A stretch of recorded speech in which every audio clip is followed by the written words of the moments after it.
बिस्मिल्लाहिर्रहमानिर्रहीम। अस्सलाम वालेकुम स्टूडेंट्स, मेरा नाम दानिश मजीद और आप मेरा यूट्यूब चैनल देख रहे हैं फिजिक्स विद दानिश।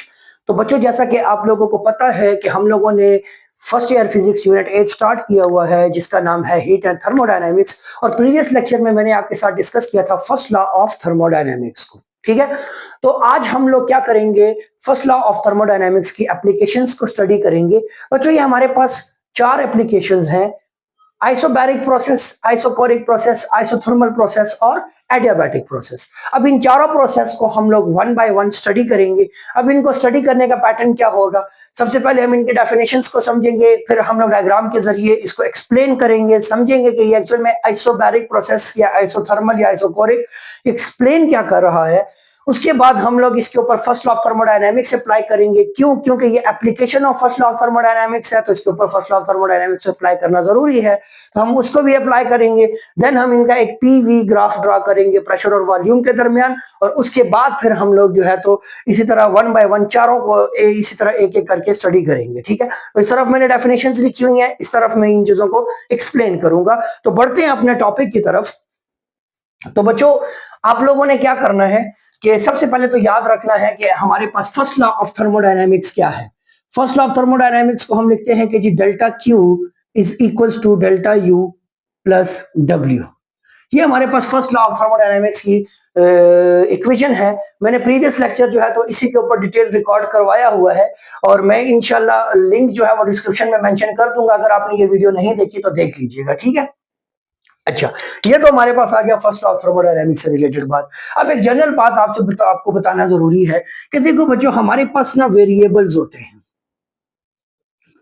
अब चूंकि हम लोग एक सिस्टम को कंसिडर कर रहे हैं, सिस्टम क्या है कि हमारे पास अंडर ऑब्जर्वेशन कोई भी चीज आती है ना, तो उसको हम सिस्टम कहते हैं। जैसे कि मैं एक सिलेंडर के अंदर गैस को ले रहा हूं, उस गैस की ऑब्जर्वेशन स्टार्ट होगी तो वो जो गैस है वो मेरे लिए एक सिस्टम कहलाएगी।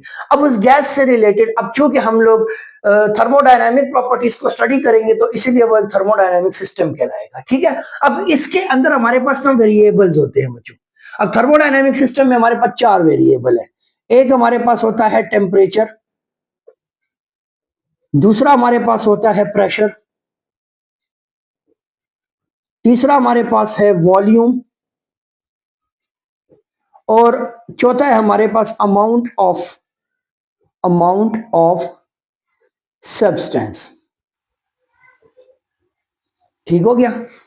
अब बच्चों याद रखो कि हम लोगों ने क्या करना होता है कि इन चारों क्वांटिटीज के दरमियान किसी दो क्वांटिटीज के का रिलेशन फाइंड करना होता है। ठीक है, तो जब भी हम दो क्वांटिटीज के दरमियान रिलेशन फाइंड करते हैं तो कंडीशन ये होती है कि बाकी जो रिमेनिंग दो क्वांटिटीज हैं उनका कांस्टेंट होना जरूरी होता है। जैसे कि मैं अगर प्रेशर और वॉल्यूम के दरमियान रिलेशन फाइंड कर रहा हूं, ये मैंने जो गैसेस, लॉज ऑफ गैस के ऊपर जो मैंने वीडियो रिकॉर्ड की हुई है, तो उसके अंदर मैंने डिटेल डिस्कशन की हुई है। ठीक है, मैं उसका भी लिंक जो है तो डिस्क्रिप्शन में दे दूंगा, तो आप वहां से भी समझ सकते हैं। मैंने पूरी प्रॉपर डिटेल डिस्कशन की हुई है इस चीज के ऊपर। अभी जस्ट आपको बताना इसलिए जरूरी है कि अभी हम लोग यही चीजें करेंगे, कभी प्रेशर को कांस्टेंट करेंगे, कभी वॉल्यूम को कांस्टेंट करेंगे, और कभी जो है तो हम लोग टेम्परेचर को कांस्टेंट करेंगे। तो आपको पता हो कि ये चार क्वांटिटीज हैं, इन चारों क्वांटिटीज में अगर दो के दरमियान रिलेशन देखा जा रहा है तो बाकी दो का कांस्टेंट होना जरूरी है। ठीक है, अब हम लोग सबसे पहले स्टार्ट कर रहे हैं आइसोबैरिक प्रोसेस। बच्चों, आइसोबैरिक प्रोसेस क्या होता है? आइसो और बैरिक ये दो वर्ड्स हैं। ठीक है, आइसो का मतलब है बच्चों सेम, आइसो का मतलब क्या आ गया? सेम। और बैरिक का मतलब आ गया प्रेशर। बैरिक आ गया प्रेशर। बैरिक आप बैरोमीटर से भी वर्ड रिलेट कर सकते हैं। मतलब कि हमारे पास यहाँ पे ना इन दो के दरमियान बहुत कंफ्यूजन होती है कि आइसोकोरिक क्या है और आइसोबैरिक क्या है। तो कोरिक और बैरिक में कंफ्यूजन रहती है, तो इसीलिए हमारे पास आइसोथर्मल और एडियाबैटिक के दरमियान कंफ्यूजन नहीं होती, इन दो के दरमियान बहुत होती है कि हमारे पास आइसोबैरिक का प्रेशर का कांस्टेंट होना है या वॉल्यूम का कांस्टेंट होना है। तो देखो, बैरिक का वर्ड रिलेट करो या तो बैरोमीटर के साथ या बार के साथ। बैरोमीटर डिवाइस जिसको हम यूज करते हैं इंस्ट्रूमेंट, उसको प्रेशर को मेजर करने के लिए, और बार अगर आप कहते हो तो बार एक यूनिट है हमारे पास प्रेशर को मेजर करने का। तो आप इससे रिलेट कर सकते हो इसको, तो उससे आपको याद रहेगा कि आइसोबैरिक मतलब सेम प्रेशर। ठीक हो गया। अब यहां पे हम लोगों ने क्या करना है, एक सिस्टम कंसिडर करना है, जिस सिस्टम के अंदर हमारे पास क्या हो कि प्रेशर जो है तो वो क्या हो, कांस्टेंट हो। वो चेंज ना हो रहा हो। ठीक है, जब प्रेशर चेंज नहीं हो रहा होगा, अमाउंट ऑफ सब्सटेंस हमारे पास कांस्टेंट हो जाएगा, तो फिर हमारे पास वेरिएबल ये दोनों चीजें रहेंगी, टेम्परेचर और वॉल्यूम।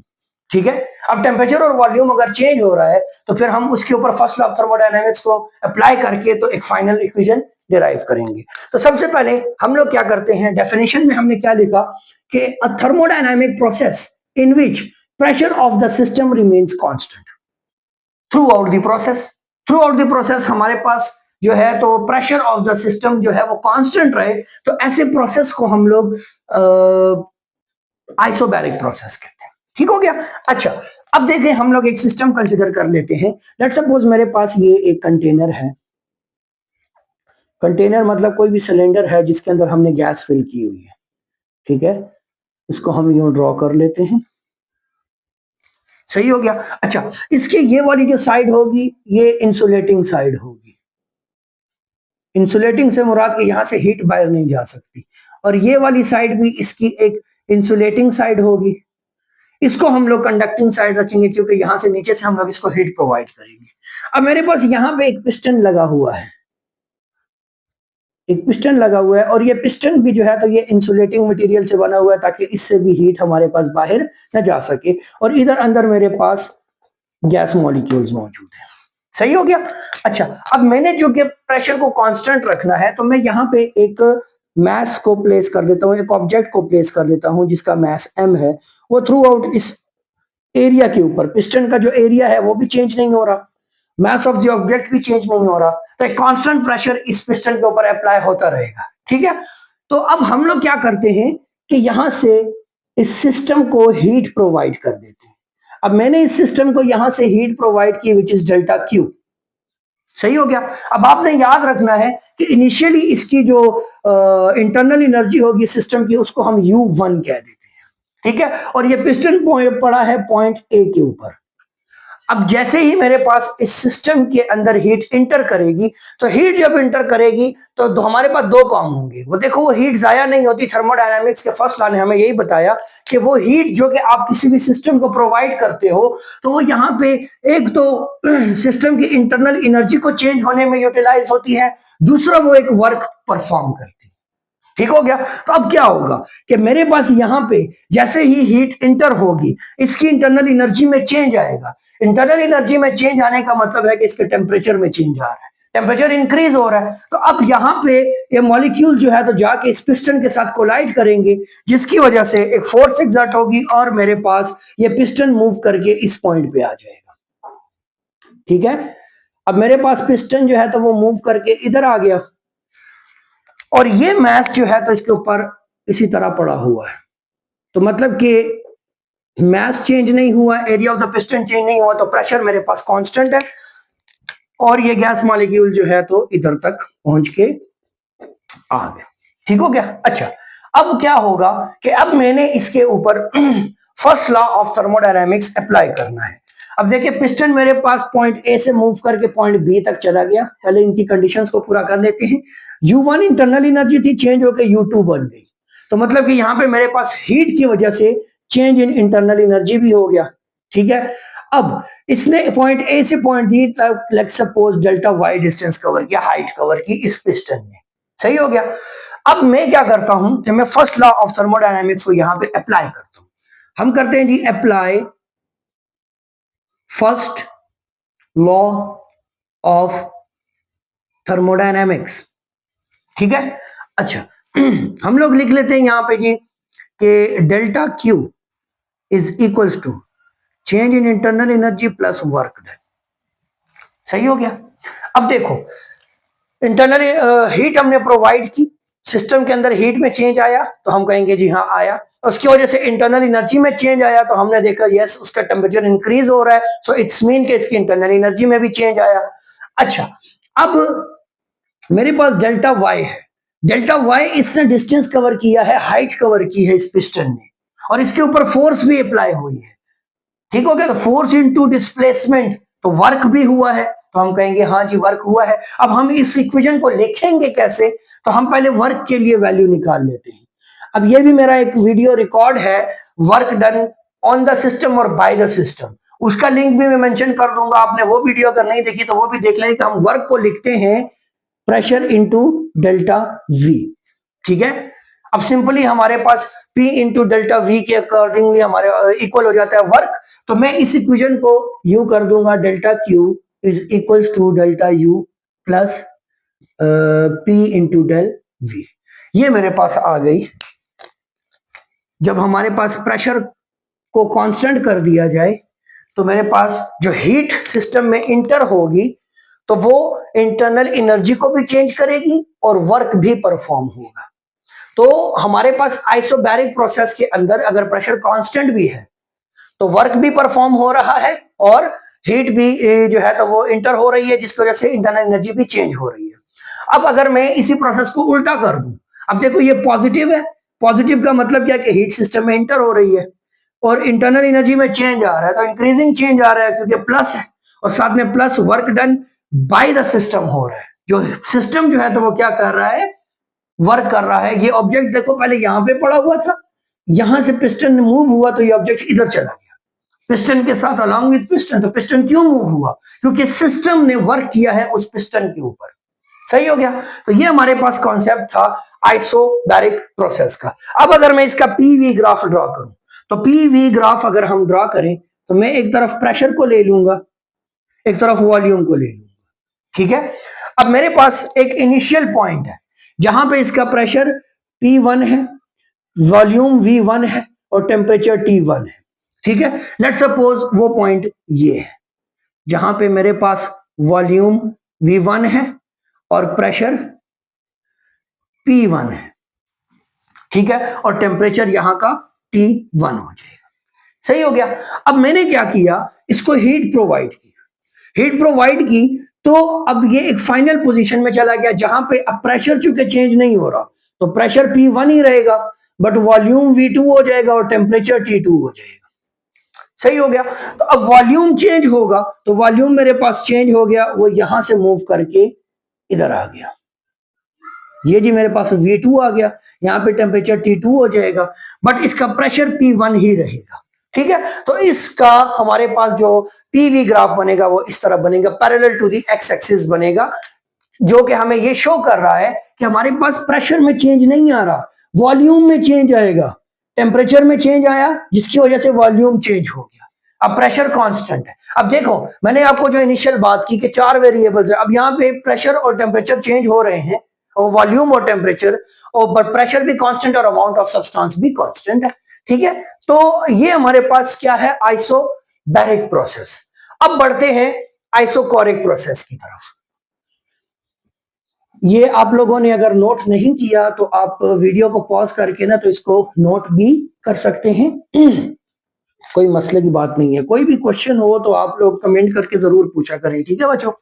अच्छा, नेक्स्ट हम लोग बढ़ते हैं जी आइसोकोरिक प्रोसेस की तरफ। अब आइसोकोरिक देखो बच्चों, आइसो आ गया जी मेरे पास और कोरिक आ गया।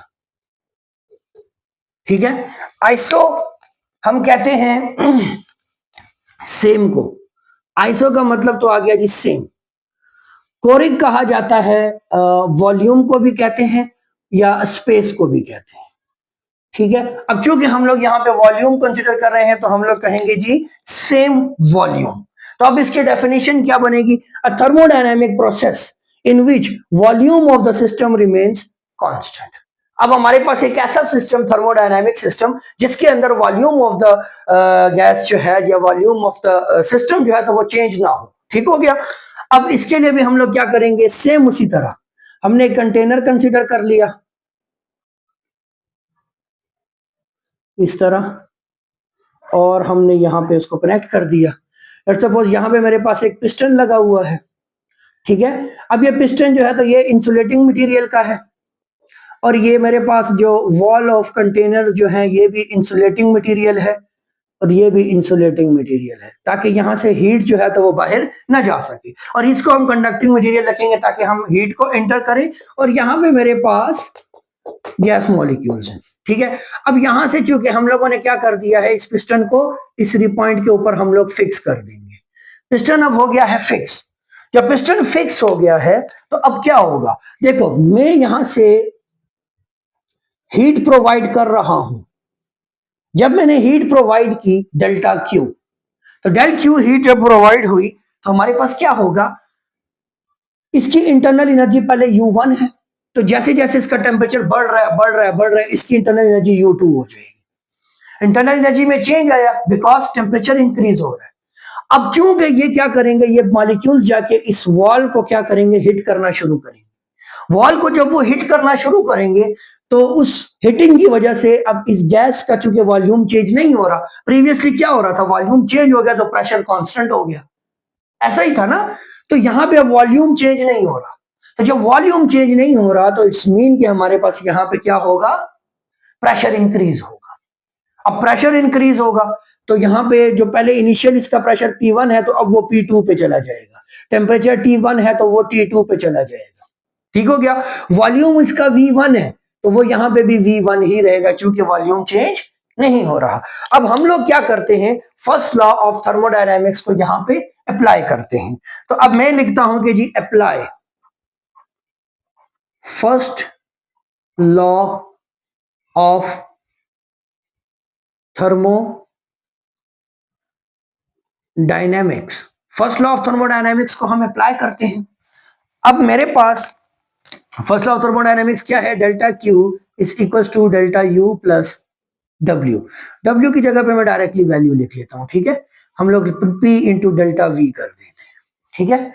अब देखो बच्चों, मेरे पास क्या इस वॉल्यूम में चेंज आ रहा है, नहीं आ रहा, क्यों, क्योंकि हम लोगों ने आइसोकोरिक प्रोसेस लिया हुआ है जिसमें वॉल्यूम कांस्टेंट है। जब वॉल्यूम कांस्टेंट है तो वर्क हमारे पास परफॉर्म नहीं होगा, तो ये वाली क्वांटिटी जीरो हो जाएगी। तो अब वर्क परफॉर्म नहीं हो रहा, तो फर्स्ट लॉ ऑफ थर्मोडायनेमिक्स ये कहता है कि इसका मतलब ये नहीं है कि ये हीट जो है तो ये जाया हो रही है, नहीं, ये हीट जाया नहीं हो रही, बल्कि ये टोटल हीट जो है तो वो टोटली इंटरनल एनर्जी में कन्वर्ट हो जाएगी, ठीक है। तो अब इसको हम कैसे लिखेंगे, तो हम लिखेंगे जी delta Q is equal to delta U plus zero और del Q is equal to del U. तो अब यहां पे हमारे पास जो हीट सिस्टम को प्रोवाइड की जा रही है वो सारी की सारी हीट इंटरनल एनर्जी में चेंज हो रही है, उसको चेंज करने में यूटिलाइज हो रही है। वर्क चूंकि परफॉर्म नहीं हो रहा तो वर्क जीरो हो गया, ठीक हो गया। तो ये हमारे पास आइसोकोरिक प्रोसेस है जिसके अंदर सिस्टम जो है तो वो वर्क परफॉर्म नहीं करता, क्यों, क्योंकि उसका वॉल्यूम कांस्टेंट हो जाता है। अब अगर आप इसका पीवी ग्राफ ड्रॉ करें तो मेरे पास इस तरफ प्रेशर आ जाएगा, इस तरफ वॉल्यूम आ जाएगा, ठीक है।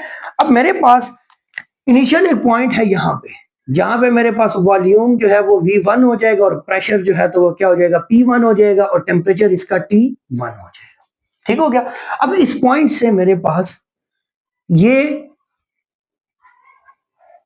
कंटिन्यूसली हम इसको हीट प्रोवाइड कर रहे हैं, तो प्रेशर चेंज होके हमारे पास इंक्रीज होके इस पॉइंट पे आ जाएगा, बट वॉल्यूम क्योंकि चेंज नहीं हो रहा तो वॉल्यूम वहीं पे रहेगा। इस पॉइंट के ऊपर मेरे पास प्रेशर P2 बन जाएगा और टेम्परेचर T2 बन जाएगा, ठीक है। वॉल्यूम यहाँ पे वही V1 ही रहेगा और ये ग्राफ जो बनेगा ये parallel to the pressure axis या वाई एक्सिस बनेगा। क्यों, क्योंकि अब देखिए यहाँ पे वॉल्यूम में चेंज नहीं आया, वॉल्यूम वही V1 है और V1 है, पर प्रेशर और टेम्परेचर में चेंज आया तो इसलिए हमारे पास ये ग्राफ बन गया। तो ये आ गया इसका पीवी ग्राफ, ठीक हो गया। तो उम्मीद करता हूं आपको ये पॉइंट भी समझ आया होगा। इसके बाद अब हम बढ़ते हैं आइसोथर्मल प्रोसेस की तरफ।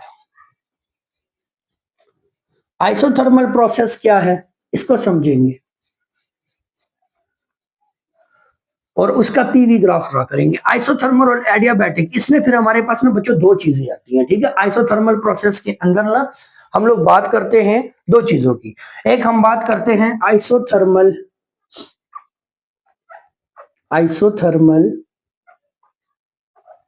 एक्सपेंशन की बात करते हैं और एक हम बात करते हैं आइसोथर्मल कंप्रेशन। ये कंप्रेशन और एक्सपेंशन दो चीजें हैं, हम वन बाय वन इनको स्टडी करेंगे, ठीक है। बट सबसे पहले हम आइसोथर्मल को समझते हैं। देखो बच्चों, फिर वही है कि आइसो और थर्मल दो वर्ड्स हैं। अब आइसो का मतलब है हमारे पास सेम, आइसो का मतलब है सेम और थर्मल का मतलब है टेम्परेचर। तो हमारे पास सेम टेम्परेचर है, टेम्परेचर में चेंज नहीं आएगा। तो टेम्परेचर में चेंज नहीं आएगा। तो अब हमने एक ऐसा सिस्टम ड्रॉ करना है कि जिस सिस्टम के अंदर हमारे पास लेट्स सपोज ये कंटेनर है, इस कंटेनर के इस तरह हम लोग ड्रॉ कर लेते हैं जी कि ये हमारे पास ये इंसुलेटिंग मटेरियल है, यहां से हीट बाहर नहीं जा सकती, यहां पे भी ये नीचे वाला रीजन हम कंडक्टिंग मटेरियल रख देंगे और यहाँ पे हम एक पिस्टन लगा देंगे और इस पिस्टन को भी हम इंसुलेटिंग मटेरियल से ड्रॉ कर देंगे। ठीक होगा कि यहाँ से भी हीट बाहर नहीं निकल रही। अब हमने क्या करना है बच्चों, हम लोगों ने यहाँ पे एक हीट रिजर्वायर लगा देना है, हीट रिजर्वायर। अब हीट रिजर्वायर क्या करेगा वो आगे आपको समझ आएगी कि जो टेम्परेचर में चेंज आने को रोकेगा। अगर टेम्परेचर कहीं पे इंक्रीज हो रहा है तो ये उससे हीट एब्जॉर्ब करके उसको डिक्रीज कर देगा, और जब कहीं पे भी हमारे पास टेम्परेचर में डिक्रीज आ रहा है तो ये हीट प्रोवाइड करके उसको इंक्रीज कर देगा। मतलब कि ये हमारे पास एक्चुअल में टेम्परेचर हीट रिजर्वायर ये क्या करेगा, इस टेम्परेचर को मेंटेन रखने में हमें हेल्प आउट करेगा। ठीक हो गया। अच्छा अब देखें हमारे पास यहाँ पे गैस मौजूद है, ठीक हो गया। अच्छा अब मेरे पास यहाँ पे क्या है जी कि लेट सपोज मेरे पास इसका इंटरनल एनर्जी U1 है, डेल्टा क्यू हीट यहां से इंटर होगी, इंटरनल एनर्जी में चेंज आएगा कब आएगा, जबकि मेरे पास टेम्परेचर में चेंज आना चाहिए तब इंटरनल एनर्जी में चेंज आएगा। बट यहाँ पे एक्चुअल में क्या होता है कि आइसोथर्मल प्रोसेस के अंदर तो टेम्परेचर ही क्या है वो चेंज नहीं होता, अनचेंज्ड है। तो इंटरनल एनर्जी जैसे ही यहाँ पे हीट मॉलिक्यूल्स यहाँ पे इस पिस्टन के ऊपर क्या अप्लाई करेंगे, फोर्स अप्लाई करेंगे, तो ये पिस्टन यहां से मूव कर जाएगा। जब पिस्टन मूव हुआ, जब पिस्टन मूव होगा तो पिस्टन के मूव होने से क्या होगा, गैस एक्सपैंड होगी। गैस एक्सपैंड होगी तो मेरे पास एक्चुअल में जब भी एक्सपेंशन ऑफ गैस होती है तो वो सराउंडिंग से हीट को एब्जॉर्ब करती है। वो जैसे हीट एब्जॉर्ब करेगी तो इस सिस्टम का टेम्परेचर डाउन होना शुरू हो जाएगा। टेम्परेचर डाउन होने का मतलब उसकी इंटरनल एनर्जी में चेंज आएगा। तो ये हीट रिजर्वायर इसको उसको इतनी सफिशिएंट हीट प्रोवाइड करता है कि ताकि यहाँ पे हमारे पास इस टेम्परेचर के अंदर किसी किस्म का चेंज ना आए। अब इसमें क्या हुआ, मेरे पास पिस्टन P1 पे पड़ा हुआ था, यहाँ पे A पॉइंट पे पड़ा हुआ था लेट सपोज, और ये B पॉइंट पे चला गया। ठीक है, अब इसने हाइट डेल्टा V भी कवर की, डेल्टा Y आप कह दे। अब हम लोग क्या करते हैं, सिस्टम के ऊपर फर्स्ट लॉ ऑफ थर्मोडायनेमिक्स को अप्लाई करते हैं। फर्स्ट लॉ ऑफ थर्मोडायनेमिक्स को अप्लाई करते हैं, which is delta Q equals to, मेरे पास क्या है, delta Q is equals to del U plus P into del V. ठीक है, ये मेरे पास वर्क का फॉर्मूला है। अब देखें मेरे पास हीट तो इंटर हो रही है बट टेम्परेचर कांस्टेंट होने की वजह से इंटरनल एनर्जी में किसी किस्म का चेंज नहीं आएगा। देखिए बच्चों हम लोगों ने पढ़ा हुआ है कि इंटरनल एनर्जी डिपेंड करती है टेम्परेचर के ऊपर। इंटरनल एनर्जी वाला वीडियो के अंदर मैंने ये प्रॉपर्ली एक्सप्लेन किया हुआ है कि इंटरनल एनर्जी टोटली डिपेंड करती है टेम्परेचर के ऊपर। अगर टेम्परेचर ऑफ द सिस्टम बढ़ेगा तो इंटरनल एनर्जी बढ़ेगी, temperature of the system decrease होगा तो इंटरनल एनर्जी डिक्रीज होगी, और अगर सेम रहेगा तो there is no change in internal energy. ठीक हो गया। अब यहाँ पे इंटरनल एनर्जी जितनी U1 यहाँ पे है उतनी ही यहाँ पे भी है। तो अब चूंकि मेरे पास इंटरनल एनर्जी में किसी किस्म का चेंज नहीं आ रहा तो ये मेरे पास हो जाएगा जीरो। तो इंटरनल एनर्जी जब चेंज नहीं हो रही तो अब इस कंडीशन में जब आपने टेम्परेचर को क्या कर दिया, कांस्टेंट कर दिया, तो अब इस सिस्टम के अंदर अब मेरे पास जो हीट इस सिस्टम को प्रोवाइड की जा रही है वो हीट इंटरनल एनर्जी को चेंज नहीं करेगी। क्यों? क्योंकि टेम्परेचर कांस्टेंट है। तो क्या होगा, टोटली हमारे पास वर्क में वो हीट कन्वर्ट होगी। हम इसको लिख लेंगे delta Q is equal to P into del V. ठीक हो गया। तो अब देख लें हमारे पास यहाँ पे डेल्टा वाई डिस्प्लेसमेंट कवर हुई, फोर्स भी अप्लाई हुई, तो फोर्स इंटू डिस्प्लेसमेंट एक्चुअल में क्या है, वर्क है कि नहीं है। सही हो गया। तो ये हमारे पास आ गया क्या चीज, आइसोथर्मल प्रोसेस का एक्सप्लेनेशन और ग्राफ के जरिए। अब यहाँ पे मेरे पास एक्चुअल में हुई क्या है, ये जो हमारे पास है ये पिस्टन ये एक्सपैंड हुआ है। एक्सपैंड होने का मतलब है कि मेरे पास इस सिस्टम के अंदर हीट इंटर हो रही है। ठीक हो गया। अब यहाँ पे ये हीट रिजर्वायर को आप एक मिनट के लिए ये सिर्फ इसलिए है कि वो हमारे पास टेम्परेचर में चेंज ना आने दे। ठीक हो गया। वो टेम्परेचर हीट तो हम इसको प्रोवाइड कर रहे हैं, बट हमारे पास एक्चुअल में वो हीट जो है तो वो इस पिस्टन को मूव करके पॉइंट ए से पॉइंट बी तक ले गई है। तो जैसे एक्सपेंशन होती है ना, तो एक्सपेंशन की वजह से गैस मॉलिक्यूल्स जो है तो वो हीट सराउंडिंग से एब्जॉर्ब करके टेम्परेचर उनका डाउन होता है। लेकिन उस टेम्परेचर को मेंटेन रखने के लिए हम लोग एक्चुअल में क्या करेंगे, इसको रिजर्वायर को अप्लाई करते हैं ताकि वो टेम्परेचर को चेंज होने से रोके। अच्छा, यहां पे जो कि एक्सपेंशन हुई है तो ये मेरे पास आ गया आइसोथर्मल एक्सपेंशन। अब कंप्रेशन के अंदर मैं क्या करूंगा, इस सिस्टम में से हीट को निकालना शुरू कर दूं। अब जब मैं इस सिस्टम में से हीट को निकालूंगा तो मेरे पास माइनस डेल क्यू हो जाएगा, ठीक है। उसकी वजह से मेरे पास माइनस पी डेल वी आ जाएगा।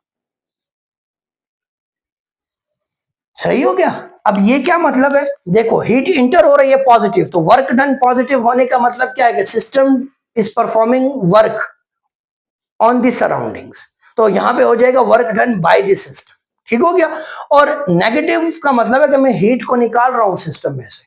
तो हीट को जब सिस्टम में से निकाल रहे हैं तो हमारे पास नेगेटिव का मतलब कि अब जो सराउंडिंग है वो वर्क कर रही है सिस्टम के ऊपर, ठीक हो गया। तो अब हम लोग क्या करते हैं, इसका पीवी ग्राफ ड्रॉ कर लेते हैं, ठीक है।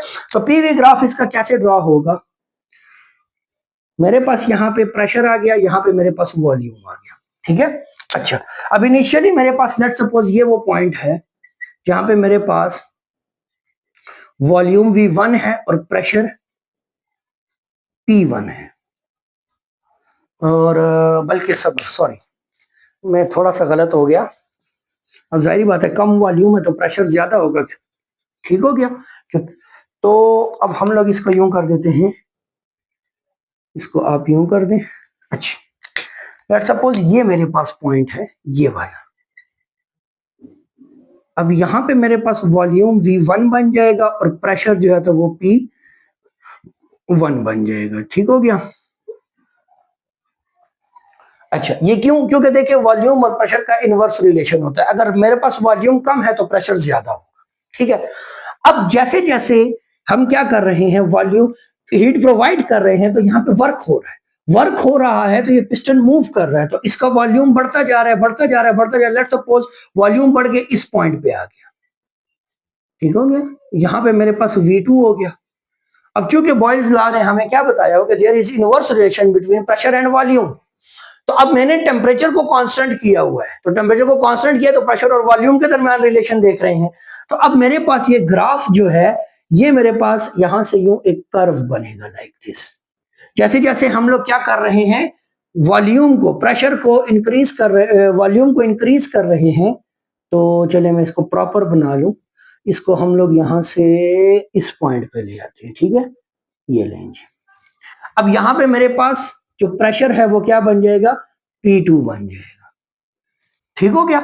अब देखें बच्चों, याद रखें हमारे पास ये कर्व ग्राफ क्यों बन रहा है, क्योंकि टेम्परेचर कांस्टेंट है, अमाउंट ऑफ सब्सटेंस कांस्टेंट है। तो बॉयल्स लॉ ने हमें एक्सप्लेन किया हुआ कि जहां पे वॉल्यूम कम होगा वहां पे प्रेशर ज्यादा होगा। अब जैसे जैसे हम लोग क्या कर रहे हैं, वॉल्यूम को बढ़ाते जा रहे हैं, वॉल्यूम बढ़ रहा है, ऊपर से प्रेशर डिक्रीज हो रहा है। तो जैसे वॉल्यूम बढ़ेगा प्रेशर कम होगा, बट इन दोनों का प्रोडक्ट आप किसी भी पॉइंट पे फाइंड करोगे वो हमेशा कांस्टेंट होगा। तो ये हमारे पास ग्राफ बनेगा। इस पॉइंट के ऊपर आप कह सकते हो कि प्रेशर P1 है और टेम्परेचर T1 हो गया, ठीक है। अब इस पॉइंट पे वॉल्यूम V2 हो गया, प्रेशर P2 हो गया और टेम्परेचर वही T1 है, ठीक हो गया। तो अब प्रेशर में चेंज, टेम्परेचर में चेंज नहीं आ रहा। अब अगर हम लोग देखें तो एक्सपेंशन की बात करें तो ये ग्राफ यूं बनेगा, ये बन रहा है जी हमारे पास एक्सपेंशन के लिए। और अगर हम कंप्रेशन की बात करें तो ये ग्राफ रिवर्स में बन जाएगा, ठीक हो गया। कंप्रेशन में क्यों, कंप्रेशन में हमारे पास वॉल्यूम क्या होता है, वो डिक्रीज होता है तो प्रेशर इंक्रीज होगा, सिंपल। तो ये हमारे पास क्या है, आइसोथर्मल प्रोसेस है, जिसके लिए हमने आइसोथर्मल एक्सपेंशन को भी देखा और कंप्रेशन को भी हमने यहाँ पे स्टडी किया, तो इसको भी आप टिक कर दें, ठीक है। अच्छा, अब हम बात करते हैं नेक्स्ट एडियाबैटिक प्रोसेस की। अब एडियाबैटिक प्रोसेस के अंदर क्या होगा, और एडियाबैटिक कंप्रेशन और एक्सपेंशन की भी हम बात करेंगे। तो मैं यहां से आइसोथर्मल को मिटा देता हूं। अच्छा जी, इसमें भी हमारे पास दो प्रोसेस होते हैं बच्चों, आपने ये बात याद रखनी है कि इसमें भी हमारे पास एडियाबैटिक एक्सपेंशन होगी और एडियाबैटिक कंप्रेशन होगी। ठीक हो गया। अच्छा, अब एडियाबैटिक प्रोसेस, अब ये क्या है, इसको हम डिफाइन करते हैं कि a system in which no heat enters or leave this system is called adiabatic process. बच्चों, एडियाबैटिक प्रोसेस एक ऐसा प्रोसेस है जिसके अंदर हमारे पास सिस्टम में ना तो किसी किस्म की हीट इंटर होगी और ना वहां से किसी किस्म की हीट लीव करेगी। मतलब कि मेरे पास एक्चुअल में एक कंटेनर आपने कंसीडर कर लेना है। मेरे पास लेट सपोज ये एक कंटेनर है। अब इस कंडीशन में हमारे पास एडियाबैटिक प्रोसेस में जो कंटेनर है ये सारा का सारा इंसुलेटिंग मटेरियल से बना होगा। ठीक हो गया, इंसुलेटिंग मटेरियल से बना होगा और यहाँ पे जो मेरे पास पिस्टन होगा वो भी एक इंसुलेटिंग मटेरियल होगा, ताकि यहाँ पे ये जो गैस मौजूद है इस सिस्टम के अंदर ना तो किसी किस्म की हीट एंटर करे और ना ही किसी किस्म की हीट लीव करे। ठीक हो गया। अब देखो, मेरे पास ये पिस्टन इनिशियली लेट सपोज ए पॉइंट पे पड़ा हुआ है। ठीक है, हीट यहाँ पे कोई इंटर नहीं हो रही, मतलब डेल्टा क्यू जो है तो वो तो मेरे पास हो गई 0। ठीक है, इसकी इनिशियल जो इंटरनल एनर्जी है दैट इज U1। सही हो गया। अब क्या होगा कि लेट सपोज मैं क्या करता हूं कि इस सिस्टम को, इस पिस्टन को ऊपर की तरफ मूव कर देते हैं। लेट सपोज ये पॉइंट ए से मूव करके चला गया पॉइंट बी पे, पॉइंट बी पे आ गया। ठीक है, इसकी इंटरनल एनर्जी हो जाएगी U2। ठीक है, यहां पे इंटरनल एनर्जी U1 है तो टेम्परेचर इसका T1 हो जाएगा, और यहां पे इंटरनल एनर्जी U2 है तो टेम्परेचर इसका T2 हो जाएगा। अब बच्चों यहां पे आपने एक बात याद रखनी है कि अब चूंकि मेरे पास यहां पे किसी किस्म की हीट इंटर नहीं कर रही बाहर से, तो मैंने अभी आपको थोड़ा टाइम पहले क्या कहा कि जब भी मैटर एक्सपेंड करता है तो वो हीट को एब्जॉर्ब करता है। हीट एब्जॉर्ब करेगा तो उसमें एक्सपेंशन होगी। अब मेरे पास यहां से पिस्टन को मैंने मूव कर दिया इस पॉइंट से इस पॉइंट तक, वर्क डन मैंने परफॉर्म कर दिया, इस सिस्टम ने परफॉर्म किया वर्क। और वर्क परफॉर्म करने में एक्चुअल में क्या होगा, इसकी इंटरनल एनर्जी डिक्रीज होगी, टेम्परेचर डिक्रीज होगा। क्यों, मैं बताता हूं। वो इस वजह से कि बाहर से किसी किस्म की हीट एंटर नहीं हो रही। अब जैसे ही क्या होगा कि ये पिस्टन यहां से ऊपर जाएगा तो गैस एक्सपेंड करेगी। गैस एक्सपेंड करेगी तो उस एक्सपेंशन के दौरान उस सिस्टम के अंदर जितनी हीट है तो वो गैस उसको एब्जॉर्ब करेगी, जिसकी वजह से इसका टेम्परेचर डाउन जाएगा। ठीक हो गया। तो इस वजह से हम लोग अभी हम आगे इसको मैं एक्सप्लेन भी करूंगा, बट आपको ये पॉइंट याद हो कि T1, टेम्परेचर T1 जो होगा ये हमेशा T2 से ग्रेटर होगा। ये आपने बात याद रखनी है। ठीक हो गया। U2 पे जो हमारे पास मेरे पास क्या होगा, जो इंटरनल एनर्जी होगी हमेशा कम होगी, और U1 पे जो इंटरनल एनर्जी है वो ज्यादा होगी। अब इसके ऊपर हम फर्स्ट लॉ ऑफ थर्मोडायनामिक्स जब अप्लाई करेंगे तो आपको चीजें समझ आ जाएंगी। Apply first law of thermodynamics. अगर हम फर्स्ट लॉ ऑफ थर्मोडायनामिक्स को अप्लाई करें तो क्या होगा, मेरे पास फर्स्ट लॉ ऑफ थर्मोडायनामिक्स क्या है, delta Q is equal to delta U plus P into del V. ठीक हो गया। अब मेरे पास चूंकि हीट ना तो इंटर कर रही है ना तो लीव कर रही है, तो ये पॉइंट हो गया 0। जब ये 0 हो गया तो पीछे मेरे पास क्या आ जाएगा, 0 is equal to delta U plus P del V. ठीक है। अब आप क्या करो, इस इंटरनल एनर्जी को अगर उठा के लेट सपोज इधर फेंक देते हो। ठीक है, अब हम लोगों ने दो चीजें देखनी है, एक्सपेंशन देखनी है और कंप्रेशन देखनी है। ठीक है, एक्सपेंशन में आप वर्क परफॉर्म हो रहा है, पॉजिटिव वर्क है, तो पी प्लस डेल वी को इधर ही रहने दो, इंटरनल एनर्जी को इस तरफ फेंक दो, तो ये बन जाएगा minus del U is equal to P del V. अब देखो, जब हमारे पास यहां पे मेरे पास वर्क जो है वो पॉजिटिव है। पॉजिटिव का क्या मतलब होता है, work done by the system. जब ये सिस्टम वर्क परफॉर्म करेगा इस पिस्टन के ऊपर, तो ये पिस्टन यहां से मूव करेगा, तो मेरे पास क्या हुई, एक्सपेंशन हुई। एक्सपेंशन हुई तो एक्सपेंशन में हमारे पास पहले जो टेम्परेचर T1 था वो अब T2 पे कन्वर्ट हुआ, बट इंटरनल एनर्जी पहले जो कि हमारे पास हायर थी अब वो लोअर हो गई है, वो नेगेटिव हो गई है, जब मतलब कि डिक्रीज हुई है। अब क्यों डिक्रीज हुई है, क्योंकि मैंने आपको क्या कहा कि टेम्परेचर के ऊपर इंटरनल एनर्जी डिपेंड करती है। जैसे एक्सपेंशन हुई, हीट एब्जॉर्ब हुई, गैस का टेम्परेचर डिक्रीज हो गया। ठीक है, अब ये हमारे पास जब भी एडियाबैटिक एक्सपेंशन होगी तो हमारे पास internal energy of the system negative, मतलब आपको जब भी नेगेटिव इंटरनल एनर्जी देखने को मिलेगी तो इसका मतलब है कि मेरे पास यहाँ पे एक्सपेंशन हुई है। ठीक है, और अगर आपके पास यह प्रोसेस उल्टा हो जाए कि मेरे पास यहाँ पे डेल यू हो जाए और यहाँ पे माइनस पी डेल वी हो जाए। तो इस कंडीशन में अब हमारे पास एडियाबैटिक कंप्रेशन हो रही है। अब work done on the system हो रहा है, तो उस सिस्टम अब कंप्रेशन हो रही है। कंप्रेशन में अब जितनी एक्सपेंशन के दौरान हीट एब्जॉर्ब की थी इस गैस ने, कंप्रेशन के दौरान वो हीट वही रिलीज करेगी। अब चूंकि मेरे पास यहां से हीट ना बाहर भी नहीं जा सकती, तो उस कंडीशन में अब मेरे पास टेम्परेचर T1 जो है वो ग्रेटर हो जाएगा टेम्परेचर T2 से। अच्छा, तो अब हम इसके ना पीवी ग्राफ की तरफ बढ़ते हैं। तो पीवी ग्राफ इसका क्या कहता है कि लेट सपोज मेरे पास यहाँ पे प्रेशर है, यहाँ पे वॉल्यूम है। अब इस पॉइंट के ऊपर मेरे पास मौजूद है जी, ये पॉइंट 1 है। यहाँ पे मेरे पास V1 हो जाएगा और ये मेरे पास P1 हो जाएगा। ठीक है। अब मेरे पास जैसे ही इस सिस्टम के अंदर, एडियाबैटिक सिस्टम के अंदर, जब मेरे पास बच्चों याद रखे कि वॉल्यूम बढ़ता है तो इसके अंदर जो प्रेशर में चेंज आता है ना, वो बहुत ज्यादा आता है। लाइक इस तरह इस पॉइंट पे चला जाएगा। ठीक है। इसका ग्राफ बहुत ज्यादा शार्पली नीचे गिरता है। अब इस पॉइंट के ऊपर मैंने इसको कुछ ज्यादा इसके करीब बना दिया। चलो मैं यहाँ से इसको रिमूव करके थोड़ा सा ऊपर रखूं कि पॉइंट्स जो हैं तो वो आपके लिए क्लियर विजिबल हो। अच्छा, यहाँ पे मेरे पास आ गया V। अब यहां से नीचे आ जाएगा ये। अब ये मेरे पास V2 आ गया। ठीक है। यहाँ पे प्रेशर जो है तो वो मेरे पास क्या बन जाएगा, वो P2 बन जाएगा। सही हो गया।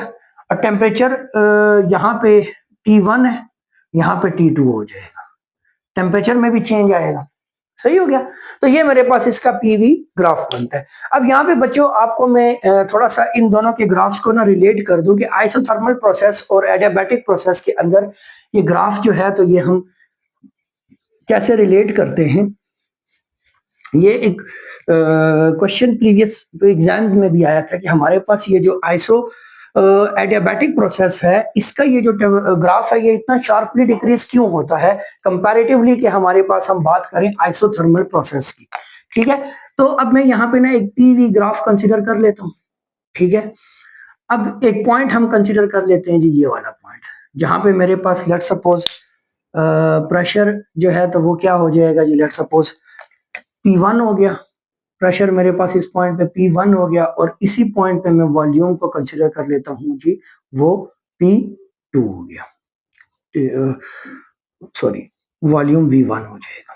सही हो गया। अच्छा, अब हमारे पास क्या होगा कि यहां से हमारे पास यहां से प्रेशर डिक्रीज हुआ यूं, और सेम उसी टेम्परेचर के ऊपर अगर हम बात करें तो यहां पे अब वॉल्यूम इन दोनों पॉइंट्स के लिए क्या है, यहां पे V2 है। ठीक है। बट ये प्रेशर आ गया एक और एक प्रेशर ये आ गया। इसको हम लोग P2 कह देते हैं और इसको P2 प्राइम कह देते हैं, ताकि हम डिफरेंस रख सके कि ये वाला प्रेशर जो है ये रिप्रेजेंट कर रहा है एडियाबैटिक प्रोसेस के लिए प्रेशर को, और ये रिप्रेजेंट कर रहा है नॉर्मल जो आइसोथर्मल प्रोसेस के अंदर प्रेशर को रिप्रेजेंट कर रहा है। ठीक है। अब देखें, अगर हम लोग बात करें तो हमारे पास क्या है, PV इक्वल होता है nRT। ठीक है। और प्रेशर की बात करें फॉर आइसोथर्मल प्रोसेस तो इसके लिए मेरे पास आ जाएगा nRT ओवर क्या, V आ जाएगा। ठीक है। सेम अब दोनों के लिए अगर हम अप्लाई करें, अब आइसोथर्मल के लिए अगर हम बात करते हैं आइसोथर्मल,